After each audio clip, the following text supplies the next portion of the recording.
Pregnancy பீரியடில் ஒரு women எப்படியெல்லாம் இருந்தால் ஐக்யூ ஈக்யூ லெவல் நிறைஞ்ச குழந்தைய உருவாக்க முடியும் அப்படிங்கிறத பற்றி பேசிகிட்டு இருந்தோம். ஐக்யூ லெவல்னால் என்னென்னு பார்த்தோம். இப்போ ஈக்யூ அப்படின்னா என்னென்னா எமோஷ்னல் கோஷன்ட்டுன்னு சொல்லுவாங்க. நமக்கு தெரியும், ஃபேண்டாஸ்டிக் கம்யூனிகேட்டர்ஸாக இருக்கணும், ஃபேண்டாஸ்டிக் ரிலேஷன்ஷிப் இருக்கணும், ஆல் ஏரியாஸ் ஆஃப் லைஃப்பில் ப்ராப்பராக கோப் அப் பண்ண தெரியணும், மேனேஜ் பண்ணணும். இதெல்லாம் வந்து நம்ம ஐக்யூவோட சொல்லுவோம். ஈக்யூனா இன்னர் சைலன்ஸ் இருக்கணும். அதாவது மானிட்டரிங் ஒன்ஸ் ஓன்ஸ் ஃபீலிங்ஸ், நம்மளோட எண்ணங்களை நமக்கு மானிட்டர் பண்ண தெரிஞ்சிருக்கணும். என்ன நினைக்கிறோம், என்ன யோசிக்கிறோம் அப்படிங்கிறது நம்ம கவனிக்கணும். விழிப்புணர்வோடு இருந்து கவனிக்க தெரிஞ்சிருந்ததுனாவே நம்ம எமோஷ்னலி ஸ்ட்ராங் பர்சன்ஸாக இருக்கலாம். இப்போது உங்களுக்கு ஒரு எக்ஸாம்பிள் சொல்லணும்னு பார்த்தீங்கன்னா, யாராவதோட ஒரு ப்ராப்ளம் இருக்கலாம், வேறு யாராவது உங்களோட தகுதி பற்றி பேசலாம், உள்ள ஒரு தரத்தை பற்றி பேசலாம், இன்னும் உனக்கு இந்த நோய் இருக்கான்னு சொல்லலாம், என்ன வேணால் நம்மளை பேசியிருக்கலாம். அதுக்கு எல்லாத்துக்குமே ஒரு மன வருத்தப்படாமல் இவ்வளோதானே அப்படிங்கிற மாதிரி ஈஸியாக எடுத்துக்க தெரியணும். எல்லாத்தினாலையும் அந்த விஷயத்தை ஈஸியாக எடுத்துக்க முடியாது.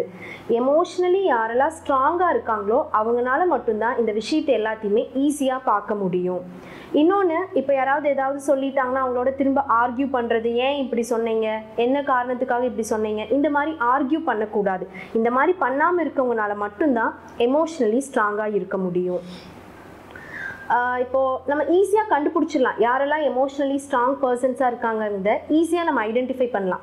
அழகாக வரைய தெரிஞ்சவங்க, ஒரு ஆர்ட் க்ரியேட் பண்ணுறவங்களா இருப்பாங்க, இல்லை நிறையா விஷயத்த ஒன்றா சேர்க்க தெரிஞ்சவங்களா இருப்பாங்க, ஒரு விஷயத்தை உருவாக்கக்கூடியவங்களா இருப்பாங்க. இப்போது ஸ்கூல்லலாம் பார்த்தீங்கன்னா ஒரு கிளாஸ் ரூமில் ஏதாவது ஒரு காம்படிஷன் வைக்கிறாங்கன்னு பார்த்தீங்கன்னா, இப்போ பேச்சு போட்டி, கவிதை போட்டி, கட்டுரை போட்டி, நிறையா போட்டிகள் வைப்பாங்க இல்லையா.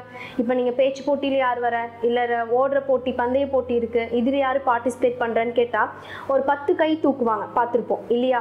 ஆனால் ப்ராஜெக்ட் வைக்கிறோம், கண்டக்ட் பண்ணுறோம், யாராவது பார்ட்டிசிபேட் பண்ணுறீங்கன்னு கேட்டால் 4 கிளாஸ்க்கு சேர்ந்து தான் ஒருத்தர் பேர் கொடுப்பாங்க இல்லையா. அப்போ ப்ராஜெக்ட்டுங்கிறது என்னென்னு பார்த்தீங்கன்னா ஒரு விஷயத்தை உருவாக்கணும். உருவாக்கக்கூடிய விஷயத்தை வந்து எமோஷ்னலி ஸ்ட்ராங்காக இருக்கவங்கனால மட்டும்தான் புதுசாக ஒரு விஷயத்தை க்ரியேட் பண்ண முடியும். அப்போ ஒரு விஷயத்தை க்ரியேட் பண்ணுறவங்க எல்லாருமே பார்த்தீங்கன்னா ரொம்ப ரேர் பீப்புளாக தான் இருப்பாங்க. ரேர் பர்சன்ஸ் மட்டும்தான் எமோஷ்னலி ஸ்ட்ராங்காக இருப்பாங்க. ஆனால் ஐக்யூ லெவல் நிறைஞ்சவங்கள நம்ம நிறையா பேர் பாயிண்ட் அவுட் பண்ணிடலாம். நிறையா பேர்த்துக்கு ஐக்யூ லெவல் அதிகமாக இருக்கும். ஆனால் ஈக்யூ லெவல் வந்து அதிகமாக இருக்கவங்க ரொம்ப கம்மியான பீப்புள் தான் இருப்பாங்க. இப்போது நிறைய டாக்டர்ஸ் அண்ட் சயின்டிஸ்ட் வந்து இதை பற்றின ரிசர்ச்சில் அவங்க சர்வேல என்ன சொல்கிறாங்கன்னு பார்த்தீங்கன்னா, பில்லியனர்ஸ் லிஸ்ட் இருக்கு இல்லையா, அந்த பணக்காரங்களோட லிஸ்ட்டு பார்த்தோன்னா 4Bs லிஸ்ட்டுன்னு சொல்லுவாங்க. அந்த லிஸ்ட்டில் பார்த்தோன்னா ஃபஸ்ட்டு 18 பேர் வந்து high school drop outs, 12th கம்மியாக மார்க் வாங்கி ஃபெயில் ஆனவங்க. இன்னொன்று, Nobel prize top 10 Nobel prize winners பார்த்தீங்கன்னா அவங்களும் ஹை ஸ்கூல் ட்ராப் அவுட்ஸ். இவங்க எல்லாத்துக்குமே வந்து ஐக்யூ லெவல் பார்த்தீங்கன்னா ஆவரேஜ் ஐக்யூ லெவல் தான் இருந்திருக்கு. ஆனால் எப்படி அவங்களால அப்படி அவ்வளோ தூரம் உயர முடிஞ்சதுன்னு கேட்டிங்கன்னா ஹை ஈக்யூ லெவல் இருந்திருக்கு. எமோஷ்னலி அவங்க ஸ்ட்ராங்காக இருந்திருக்காங்க. அதனால் ஈஸியாக அவங்களால சக்ஸஸ் அச்சீவ் பண்ண முடிஞ்சுது. இப்போ majority of the people highly successful people பார்த்தீங்கன்னா நிறைய பேர் இருப்பாங்க இல்லையா. அதில் மெஜாரிட்டி ஆஃப் த பீப்புளுக்கு ஆவரேஜ் ஐக்யூ தான் இருக்குது. பெரிய பெரிய டாப் கம்பெனிஸோட ஓனர்ஸ் எல்லாமே பார்த்தீங்கன்னா வெரி ஆவரேஜ் ஐக்யூ லெவலில் தான் இருக்காங்க. ஒரே ஒரு காரணம், எமோஷ்னல் கோஷியன்ட் வந்து அவங்களுக்கு நல்லா இருந்ததுனால ஈஸியாக அவங்களால சக்ஸஸ் அடைய முடிஞ்சுது. சயின்ஸ் படி சொல்லணும்னு பார்த்தீங்கன்னா இப்போட நம்ம பிரெயினில் பார்த்தீங்கன்னா லிம்பிக் சிஸ்டம் வந்து இப்படி இருக்கும். அந்த லிம்பிக் சிஸ்டத்தில் எல்லாமே கனெக்ஷன்ஸ் தான்.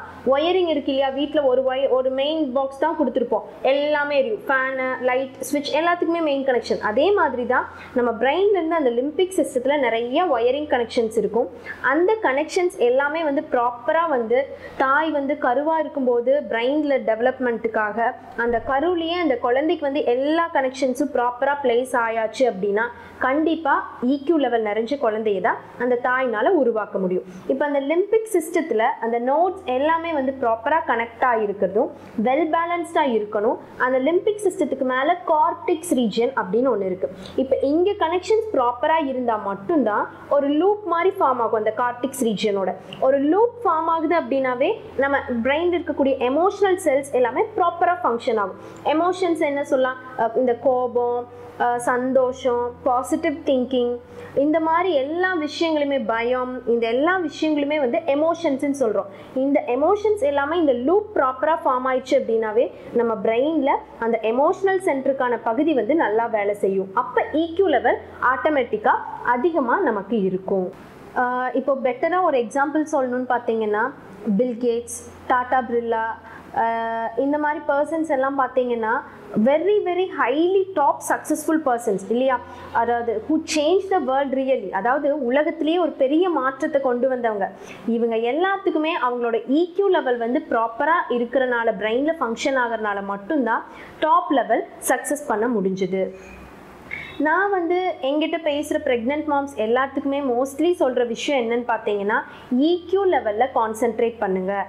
அந்த 0 to 9 months ப்ரெக்னென்சி கான்சென்ட்ரேட் பண்ண முடியாட்டியும் அட்லீஸ்ட் அந்த லாஸ்ட் ட்ரைமஸ்டரில் கான்சென்ட்ரேட் பண்ணுங்கள். வெரி வெரி இம்பார்ட்டன்ட் திங், ரொம்ப ரொம்ப முக்கியமான விஷயம் என்னன்னு பார்த்தீங்கன்னா, இந்த EQ, IQ லெவல் இந்த ரெண்டையும் ப்ராப்பராக பிரெயினில் டெவலப் பண்ணுறதுக்கான டைம் எதுன்னு நமக்கு தெரியணும் இல்லையா. பெஸ்ட் டைம் எதுன்னு பார்த்தீங்கன்னா, அந்த கருவறையில் அந்த குழந்தை இருக்கும்போது நீங்கள் அதை டெவலப் பண்ணிட்டாலே அது டிஎன்ஏல ரத்தத்தில் ஆட்டோமேட்டிக்காக கலந்துரும் இல்லையா. அப்போ என்னன்னா ஈஸியாக அவங்க வந்து சக்ஸஸ் அச்சீவ் பண்ண முடியும். அப்போ best time to develop the IQ and EQ for the babies is their womb. அந்த கருவறையில் இருக்கும்போது இதை நம்ம டெவலப் பண்ண தெரிஞ்சிருக்கணும். எங்கிட்ட கிளாஸ் வரவங்களுக்கு நான் எப்போவுமே அழுத்தி சொல்கிற, ஸ்ட்ரெஸ் பண்ணி சொல்கிற ஒரே விஷயம் என்னென்னா, அந்த குழந்தைகளுக்கு EQ லெவலில் கான்சென்ட்ரேட் பண்ணுங்கள். EQ டெவலப் பண்ணுறதுக்கு நிறைய ஆக்டிவிட்டீஸ் நம்ம சொல்லி தருவோம்.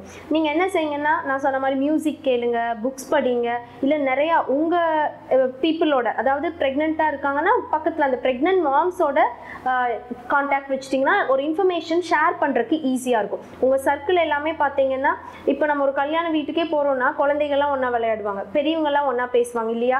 அதே மாதிரி உங்கள் அந்த சர்க்கிள், ப்ரெக்னென்ட் மாம்ஸோட சர்க்கிள் ஒரு வாட்ஸ்அப் குரூப் க்ரியேட் பண்ணி அந்த பீப்புளோட நீங்கள் இன்ஃபர்மேஷன் ஷேர் பண்ணும்போது கண்டிப்பாக உங்களுக்கு அதோட கெயின் பெனிஃபிட் வந்து, அந்த குழந்தைய வளர்த்துற விதத்துக்கான பெனிஃபிட்ஸ் வந்து ரொம்ப நல்லதாக கிடைக்கும், நிறையாவும் உங்களால் அச்சீவ் பண்ண முடியும். இப்போ high IQ is no guarantee for success. அப்போ என்னன்னா ரெண்டுமே சேர்ந்துருக்கணும், IQ, EQ இந்த ரெண்டுமே சேர்ந்துருந்தால் மட்டும்தான் there is a very top successful reach பண்ணலாம். நம்ம நினச்ச மாதிரி நம்ம குழந்தைங்க உயர உயர பறக்கணும், சிறப்படையணும், மேன்மை அடையணும் அப்படின்னா இந்த IQ, EQ லெவல் வந்து அதிகமாக இருக்கணும்.